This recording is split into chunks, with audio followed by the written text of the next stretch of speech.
mahasiswa yang Ibu hormati, alhamdulillah di kesempatan pagi ini kita akan sama-sama mengkaji ya salah satu materi yang penting dalam fikih munakahat. Di antaranya Ibu ingin membekali kepada para mahasiswa mengenai bagaimana rumah tangga yang sakinah, mawaddah, warohmah. Nah, jadi terlepas dari silabus yang ada, nah Ibu ingin ini ya tentang keluarga sakinah, hak dan kewajiban suami dan istri ya sebagai kunci dari keluarga sakinah. Kemudian hak-hak dan kewajiban suami istri seperti apa. Nah, kita awali dari keluarga sakinah itu yang seperti apa. Nah, bahwa keluarga sakinah itu di sini ya di antaranya yang disampaikan dalam surah Ar-Rum ayat 21, mungkin ini ayat yang sangat populer ya. Kalau ada yang mengundang biasanya di undangannya ada tertera ya surah Ar-Rum ayat 21. Nah, salah satu hikmah yang disyariatkan dari pernikahan itu adalah terbentuknya keluarga yang sakinah, mawaddah, warohmah gitu ya. Nah, dalam surah Ar-Rum, a'udzubillahi minasyaitonirrajim, wa min ayatihi, dan diantara tanda-tanda kebesaran Allah, an khalaqalakum, Allah menciptakan kalian, min anfusikum, dari diri kalian, azwaja, berpasang-pasangan ya, litaskunu ilaiha, supaya kalian merasa tentram, cenderung dan merasa tentram ya kepada pasangannya. Wa ja'ala bainakum, dan Allah menjadikan di antara kalian mawaddah, yaitu rasa cinta, warohmah, kasih sayang. Inna fi dzalika laayatil liqaumi yatafakkarun, sesungguhnya yang demikian itu adalah tanda-tanda bagi orang-orang yang berfikir. Dia dalam surah Ar-Rum ayat 21 tadi ya, dipahami bahwa dengan pernikahan itu yaitu berpasang-pasangan ya antara suami istri, hikmahnya adalah yang pertama tentu saja terbentuknya kondisi yang sakinah. Sakinah ini adalah perasaan cenderung ya, cenderung ingin bertemu, berdekatan, merasa tenang, merasa tentram antara suami istri ya, litaskunu ilaiha. Nah, jadi pasti setelah terjadi pernikahan, kalau betul-betul pernikahannya atas karena Allah ya, maka akan mendapatkan ketenangan dan ketentraman. Kemudian yang kedua adalah terbentuknya rasa mawaddah, cinta gitu ya, dan rahmah, sayang di antara suami istri ya, sebagaimana di ayat yang selanjutnya, wa ja'ala bainakum mawaddah wa rahmah. Jadi kalau mawaddah itu sifatnya yang maddah itu material ya, material, misalnya kita mencintai pasangan kita karena ganteng misalnya, atau karena kumisnya, atau karena badannya yang kekar. Nah, itu hal-hal yang sifatnya material misalnya. Nah, kalau rahmah itu kasih sayang ya, walaupun kita mendapati kekurangan pasangan, tetapi dengan sifat rahmah itu kita bisa menerima segala kekurangan misalnya, seperti itu. Jadi intinya sakinah itu perasaan tentram ya. Jadi sakinah itu tentram setelah adanya gejolak. Nah, jadi dalam sebuah rumah tangga bukan berarti nggak ada masalah. Nah, jadi ini adalah tentram yang sifatnya dinamis. Nah, kemudian persoalannya bagaimana cara ya supaya suami ini, para laki-laki dan istri, para perempuan yang sudah menikah itu bisa membentuk keluarga sakinah. Nah, nanti ya ini Ibu memberikan pembekalan. Nah, di sini diperlukan ilmunya. Nah, kunci supaya kita bisa mewujudkan sakinah itu diantaranya melaksanakan hak dan kewajiban suami istri sesuai dengan syariat Islam. Nah, kalau suami sudah melaksanakan kewajiban, sudah mendapatkan hak, istri juga melaksanakan kewajiban, mendapatkan hak, nah insya Allah akan terwujud keluarga yang sakinah, mawaddah, warohmah. Oleh karena itu ya, suami wajib tahu ya, apa sih yang menjadi hak-hak istri, atas suami, dan sebaliknya istri juga wajib tahu apa sih yang menjadi hak-hak suami atas istri gitu ya. Nah, seperti itu. Nah, di sini sehingga di pokok bahasan kedua, hak dan kewajiban suami istri itu adalah kunci dari keluarga sakinah. Nah, di sini dalam kitab-kitab fikih ya, khususnya kitab fikih munakahat, nah, ini pernikahan, banyak dibahas mengenai berbagai hak dan kewajiban suami dan istri. Nah, pemahaman dan praktik mengenai hak dan kewajiban suami istri itu merupakan kunci membentuk rumah tangga yang sakinah, mawaddah warohmah seperti yang diinginkan dalam syariat Islam. Jadi, keluarga akan sakinah ketika hak dan kewajiban suami istri ditunaikan.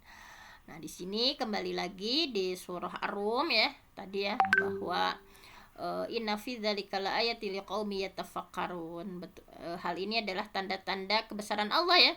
Ini adalah kekuasaan Allah, bahwa yang tadinya tidak kenal kemudian menjadi suami istri, kemudian kebergantungan ya, menjadi tenang, kemudian timbul rasa cinta, ingin berkorban, berjuang bersama gitu ya, saling memahami kelebihan kekurangan masing-masing, saling mendukung, saling mendoakan. Kalau yang satu sakit ikut sakit, ini adalah tanda-tanda kebesaran Allah gitu ya. Yang tadinya orang asing tiba-tiba kita dipersatukan ya dengan kalimat syahadat. Nah, itu adalah salah satu tanda-tanda kekuasaan Allah. Nah, Imam Taqiyuddin An-Nabhani menafsirkan ya, sakinah itu adalah as-sakanu. Sakinah itu adalah wal itminan. Sakinah itu adalah ketenangan. Ai liyatma'inna zauj ila zaujatihi wa zaujah ila zaujiha. Jadi sakinah itu ketentraman, suami merasa tentram kepada istri, istri merasa tentram kepada suami ya, dan kemudian wayamilu, dan kecenderungan gitu ya, kecenderungan kulun minhuma, di antara keduanya itu jadi ketergantungan, kecenderungan ya, kullu minhuma lil akhar ya, antara suami dan istri itu, walayan firu minhu, tidak berlari darinya ya, fal aslu fi zawaj wal itminan. Nah, jadi sakinah itu merasa tentram, suami merasa tentram dengan adanya istri, istri merasa tentram, saling berkecenderungan, tidak saling menjauh dari pasangannya. Nah, seperti itu sakinah itu. Nah, sehingga wa hatta takuna hadhihi suhbah baina zaujaini suhbata hanain wa tuma'ninah, bayyana syar'u ma lizaujah min huquqi 'ala zauj wa ma lizauj min huquqin 'ala zaujah. Nah, ini jadi sehingga supaya antara suami istri itu as-suhbah ya, beriringan, suhbahana. Nah, supaya persahabatan yang terjadi antara suami istri itu adalah suhbahana, persahabatan yang menyenangkan ya, yang menenteramkan. Nah, maka syariat sudah menjelaskan, bayyana syariat sudah menjelaskan maliz zaujah min huquqin ala zauj, bahwa ada hak-hak istri ya yang harus diterima dari suaminya, wa maliz zauj min huquqi ala zaujah, hak suami yang bisa diperoleh dari istrinya. Nah, seperti ini. Nah, jadi kita lihat hak dan kewajiban suami istri itu seperti apa. Yang pertama adalah hak istri. Nah, hak istri dulu ya. Hak-hak istri atas suaminya. Nah, jadi hak itu ada dua ya. Ada berupa al-huquq al-maliyah ya, hak kebendaan, hak berupa harta benda. Nah, jadi hak itu ada dua. Ada al-huququl maliyah, hak berupa harta benda. Di antaranya perempuan ya, istri berhak mendapatkan mahar, kedua berhak mendapatkan nafkah. Nah, kemudian yang kedua adalah hak al-huquq ghairul maliyah, hak-hak yang bukan berupa harta benda. Misalnya seorang istri berhak mendapatkan adil kalau suaminya lebih dari satu ya, hak diperlakukan muasyarah bil ma'ruf, dipergauli dengan baik, hak tidak mendapatkan bahaya atau doror ya dari suami. Nah, ini kemudian dijelaskan secara lebih rincinya. Yang pertama tadi ya, hak berupa harta itu mahar. Nah, mahar ini merupakan benda ya, ain atau manfaat atau jasa yang diperoleh istri karena adanya akad nikah atau karena terjadinya dukhul yang sifatnya wajib. Suami ngasih wajib ya, hukumnya suami memberikan mahar. Wa atun nisa shaduqatihinna nihlah. Wa atu, dan berikanlah anisa kepada perempuan shaduqatihinna, mas kawin atau mahar, nihlah nihlah ya, mas kawin atau nahar ya, sebagai pemberian yang penuh kerelaan. Nihlah sebagai pemberian yang penuh kerelaan.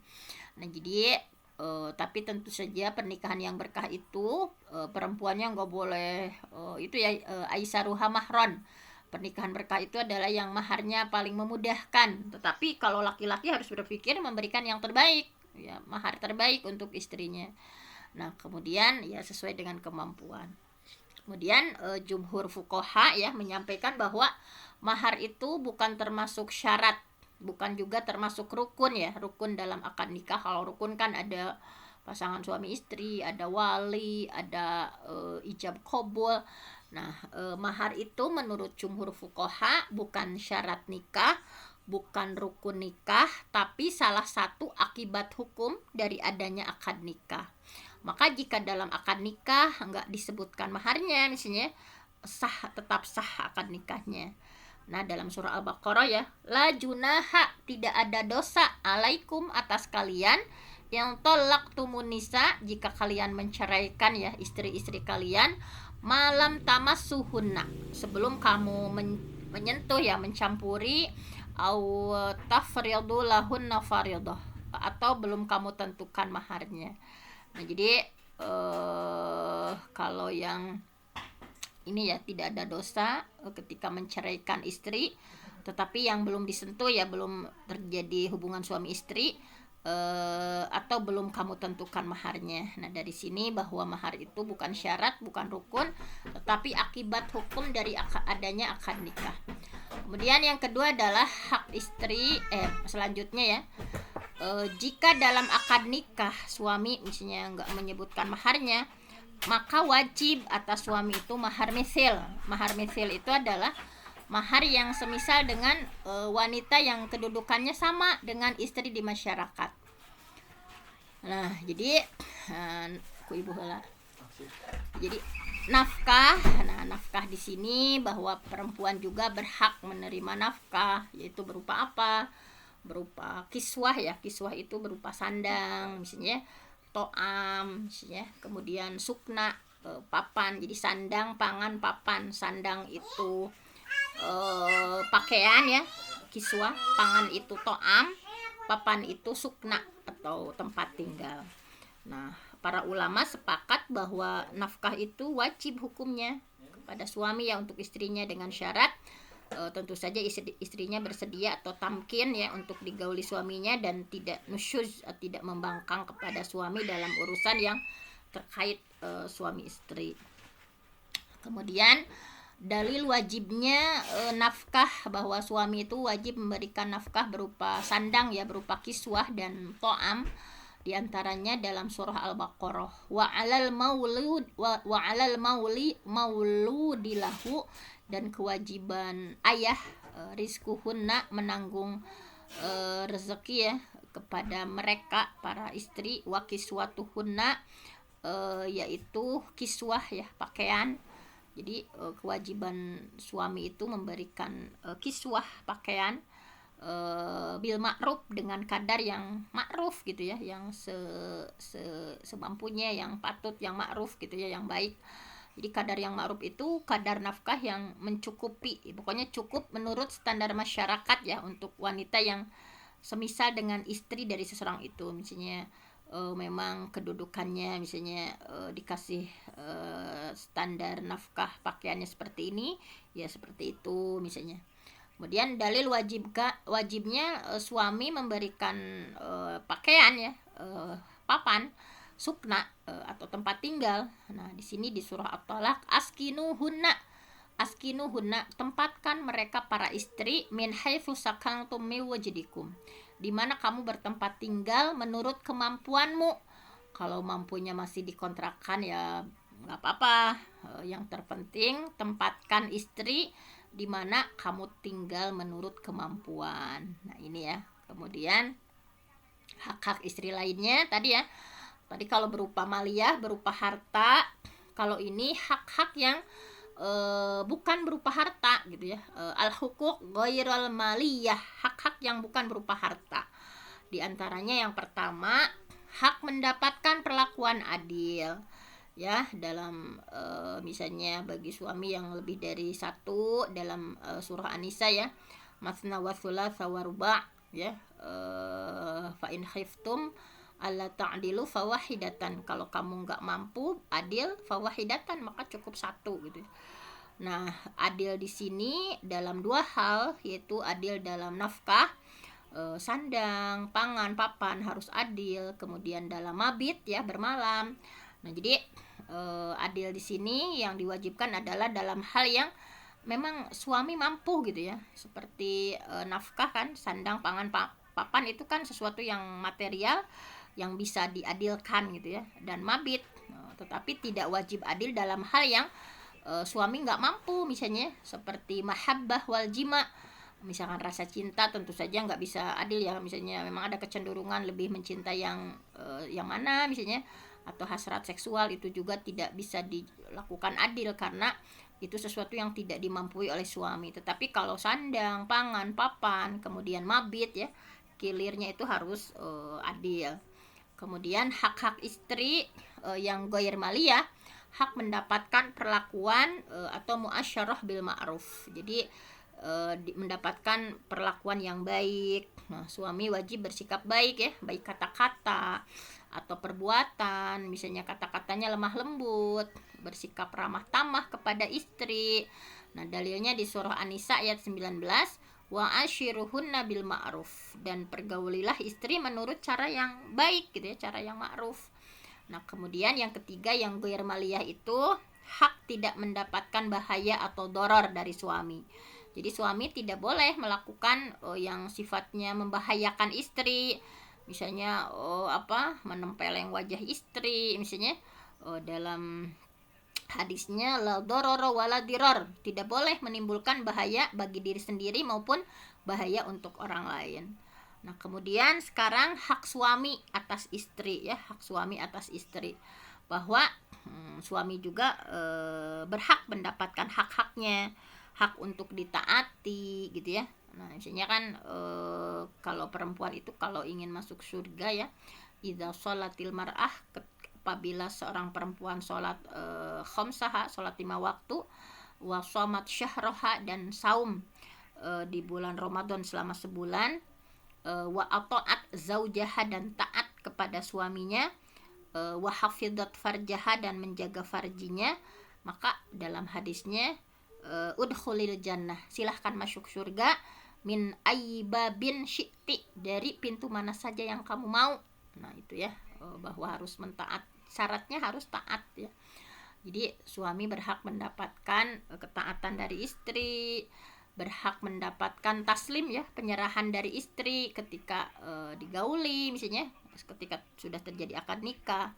Kemudian punya hak melarang istri keluar rumah kecuali seizin suami, hak untuk takdib ya, mendidik istri, dan jika istri nusuk ya, tidak taat kepada suami, maka wajib untuk mendidik, hak untuk mendapatkan khidmat, layanan dari istri, misalnya layanan menyiapkan makanan, layanan menyiapkan pakaian, berbagai kebutuhan, hak untuk mendapatkan perlakuan yang baik ya, muasyarah bil ma'ruf. Nah, ini yang merupakan hak-hak untuk suami. Nah, misalnya hak untuk ditaati, jadi istri itu wajib hukumnya taat kepada suami dalam batas yang tentu saja sesuai syariat ya, sesuai sekemampuan istri. Bahwa dalam surah An-Nisa, arijalu, laki-laki itu, suami itu, qawamun, pemimpin, ala nisa, bagi perempuan, bagi istri, bima faddalallah, karena Allah sudah melebihkan ba'duhum ala ba'din, sebagian laki-laki atas sebagian yang lainnya, sebagai atas perempuan, wa bima anfaqu, karena laki-laki itu memberi nafkah min amwalihim, dari harta mereka. Nah ini ya. Kemudian istri itu tidak boleh mentaati suaminya kalau diajak untuk maksiat, melanggar syariat, misalnya meninggalkan kewajiban, misalnya ikut narkoba, bertransaksi ribawi atau korupsi. Bahwa dalam hadis ya, la ta'ata li makhluqin fi maksiatil khaliq, tidak ada ketaatan kepada makhluk ya, kepada manusia dalam bermaksiat atau tidak taat kepada al-khaliq, sang pencipta. Nah, jadi ketaatan istri juga dalam batas kesanggupan istri, karena nggak boleh istri ya diberikan beban kecuali dengan kesanggupannya ya, la yukallifullah nafsan illa wus'aha. Nah, kemudian hak untuk mendapatkan penyerahan diri, taslim ya, dan istri itu harus taslim ketika suami menginginkan gitu ya. Nah, di sini ada salah satu ancaman untuk perempuan ya. Idza, apabila da'a rajul, suami mengajak ya, imro'atahu, istrinya, ila firashihi, ke tempat tidurnya, fa'abat, kemudian si suami itu abad ya, menolak, godban, marah, alaiha, fa'abat ya, kemudian si suaminya itu tidak mau ya, tidak mau, kemudian godban, marah, alaiha, kepada istrinya si suami, la'anatha, maka para malaikat melaknat, la'anat hal malaikah, para malaikat melaknat, hatta tusbiha, sampai pagi hari. Nah, jadi ketika suami mengajak kemudian fa'abat ya, menolak, kecuali dalam keadaan sakit misalnya, maka si suaminya godban, suaminya marah kepada istri, la'anatha. Tetapi kalau suaminya tidak godban ya, tidak marah, karena memahami, tidak dilaknat, tidak masuk dilaknat. Tapi kalau fa'abat, si perempuannya menolak, godban, dan si suaminya marah alaiha, kepada istrinya, la'anat hal malaikah, maka malaikat melaknat hatta tusbiha, sampai pagi hari. Kemudian hak melarang istri keluar ya dari rumah kecuali seizin suami. Nah, jadi ini juga punya hak untuk melarang. Nah, ini misalnya anna rojulan, ada seorang laki-laki ya, safaro, melakukan perjalanan, kemudian wamana'a, kemudian melarang, zaujatahu, istrinya, minal khuruj, untuk keluar rumah, famarido, maka famarido abuha, kemudian ayahnya sakit, fasta zanat, kemudian ia minta izin ya, Rasulullah SAW, kepada Rasulullah SAW, hudur zanajatihi, untuk melayat jenazah ayahnya. Tetapi Rasulullah berkata, ittaqillah, bertakwalah kepada Allah, artinya la tukhalifi, jangan kamu melanggar perintah suamimu, fa'ausallah ilaih. Nah, kemudian setelah itu Allah ya memberitahu ilaih ya, kepada Nabi, bahwasannya sesungguhnya aku sudah mengampuni wanita itu karena ketaatan dia kepada suaminya. Inni qad ghafartu laha bi ta'atiha zaujaha. Jadi Allah sudah ampuni segala dosa si perempuan ini karena ketaatan kepada suaminya. Nah, jadi subhanallah sekali ya. Jadi ada seorang laki-laki, dia itu bepergian, kemudian ngasih nasihat ya, kepada istrinya, nggak boleh keluar rumah pokoknya, hatta sampai ayahnya sakit, meninggal dunia. Kemudian minta izin sama Rasul, ingin melayat jenazah ayahnya. Rasulullah menyampaikan, ittaqillah, bertakwalah kepada Allah, la tukhalifi, jangan kamu melanggar perintah suamimu, walaupun ini adalah keadaannya seperti itu ya. Sehingga alhamdulillah, fa'ausallah, Allah mewasiatkan ya, memberitahukan kepada Nabi Muhammad, inni qad ghafartu laha bi ta'atiha zaujaha, bahwa aku sudah mengampuni kepada perempuan ini gitu ya, dengan sebab ketaatan dia kepada suaminya. Nah, kemudian diantaranya hak untuk mendidik jika si istri nusuz ya, misalnya istrinya nggak taat kepada suaminya misalnya. Nah, ini dalam surah Al-Baqarah ya, wallati takhafuna nusuzahunna fa'idhuhunna, tuh nasihati, wahjuruhunna fil madaji, pisah ranjang, wadribuhunna, dan pukulah, fa in ata'nakum fala tabghu alaihinna sabila innallaha kana 'aliyan kabira, wa in khiftum syiqaqa bainihima fab'athu haqama min ahlihi wa haqama min ahliha yurida islahay yuwaffiqillah bainahuma innallaha kana aliman khabira. Nah ini misalnya ketika istrinya nusus, misalnya selingkuh atau tidak taat kepada suami. Nah perempuan yang kamu khawatirkan nusus, maka yang pertama adalah beri nasihat dulu, istrinya bekasih nasihat. Kemudian tinggalkan mereka dari tempat tidur. Kalau nasihat gak mempan, pisah ranjang. Kemudian fadribu, pukullah ghair mubarrah, dengan pukulan yang tidak menyakitkan ya. Tetapi jika mereka taat, jangan cari-cari alasan ya untuk menyusahkan perempuan. Nah, jadi fa'in ata'nakum, kalau sudah taat ya, sudah kembali, fala tabghu alaihin nasabila. Jadi jangan cari-cari gitu ya, cari-cari alasan untuk menyusahkan perempuan. Nah, kemudian kalau sudah terjadi mau perceraian gitu ya, fa in wa in khiftum shiqaqa bainihima fab'atsu hakaman min ahlihi wa hakaman min ahliha. Jika khawatir ada perselisihan ya, maka harus ada hakam, juru damai, baik dari pihak laki-laki maupun dari perempuan. Kalau juru damai itu bermaksud mengadakan islah, perbaikan, niscaya Allah akan memberikan taufik kepada suami istri itu. Jadi ini etika ya dalam Islam. Kemudian hak untuk mendapatkan layanan khidmat dari istri, misalnya layanan menyiapkan makanan, pakaian, kebutuhan suami. Misalnya Rasulullah telah memutuskan qada, Rasulullah sudah memutuskan ibnatihi, Fatimah ya, putrinya, bi khidmatil bait, dia menjadi khidmatnya, memberikan layanan untuk urusan di rumah. Wa ala aliyin, dan Ali, wa ala aliyin makana kharijal bait, sedangkan Ali berkewajiban untuk urusan di luar rumah. Nah, jadi di sini Rasulullah memutuskan ya, Fatimah putrinya wajib memberikan layanan atau khidmah, bi khidmatil bait ya, urusan dalam rumah, sedangkan Ali kana kharijal bait, berkewajiban untuk urusan di luar rumah. Kemudian hak untuk mendapatkan perlakuan yang baik dari istri, muasyarah bil ma'ruf.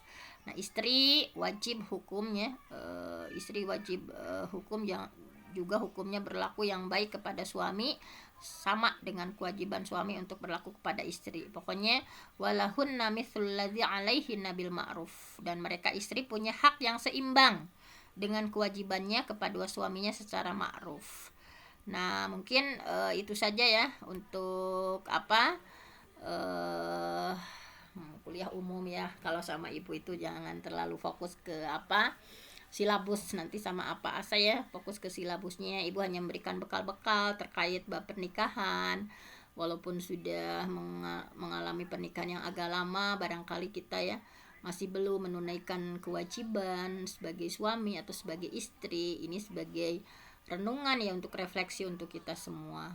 Baik, selanjutnya silakan kalau ada yang ditanyakan, boleh bertanya ya, atau tanggapan atau pertanyaan, silahkan.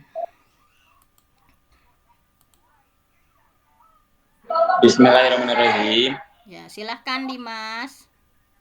Ya, mohon maaf Bu, sebelumnya izin bertanya terkait apa yang Ibu sampaikan barusan. Setelah saya menyimak terkait apa yang Ibu sampaikan mengenai hikmah pernikahan untuk menciptakan keluarga